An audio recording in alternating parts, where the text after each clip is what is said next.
One of the many things that were revealed at E3 was, of course, none other than Quake Champions, which Bethesda kicked off their conference with in style, might I add.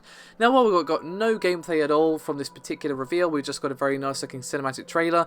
One of the things that was revealed by id was that it will be only coming out for the PC platform. Now, given that this is Quake, that seems fair enough, and the reasons for that decision should be fairly clear, but the creative director Tim Willits, decided to discuss why exactly id Software have made that decision, and it's pretty much what you'd expect. And he said, quote, "It's everything from input sampling of the mouse to making sure that your monitor refresh rate is fast enough, because even with Quake Live we have found throughout the years that going from 30 to 60 is huge, but even 60 to 120 is noticeable. Most of us, and even me, I can't really tell the difference. But there are some players who are inhuman, and we can't come out and say we're going to make a game for them and not run ridiculously fast, because if we lose to pro guys, we're in trouble." So because of that target of reaching for 120 frames per second and possibly more is one of the things that they are very keen on making possible for the revival of Quake. And he said, quote, "That's why it's a PC game. No excuses, no limitations." Now, I'd say many people out there can definitely tell the difference. I used to be a console gamer way back in the day before I was doing the channel here, and once I was convinced to just give PC a try by, basically giving second-hand parts and building a fairly cheap PC, didn't cost me very much at all. Even with that PC, I saw the light, and I can really tell the difference these days between 60 and sub 60.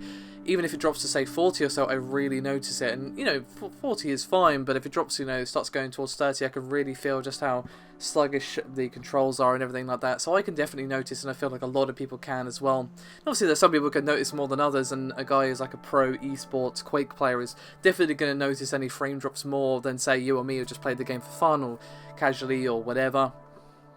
But I would say a lot of people still know the difference. He might have meant between 60 and 120 rather than from 30 to 60. I myself have not actually had a monitor that can even go that high because they're very expensive, unfortunately. I have 60 Hz, unfortunately. Maybe one day. But maybe he's speaking of that, but I'd say some people would probably argue you can still tell, but I'm not getting into the frame rate debate. Just a mild refutation to that particular statement. But still, it should be obvious that this is the reason why they chose this for Quake. But it's still cool that they decided to say, look, this is what we're doing, this is what we're aiming for. However, that doesn't necessarily mean they have completely ruled out consoles. Tim did go on to say, quote, "We're not totally shutting the door on consoles. Perhaps it would come out and say the improved hardware of, say, the Scorpio or the Neo. But for now, they are aiming for PC first, and then they will worry about console. They want to get the Quake experience out on PC, and then think about expanding it from there, which is probably the right attitude to have with a game like Quake. As always, guys, do let me know your thoughts and opinions, and anything you want to discuss in the comments below. It is always appreciated. Your feedback is very useful, and I'll see you next time.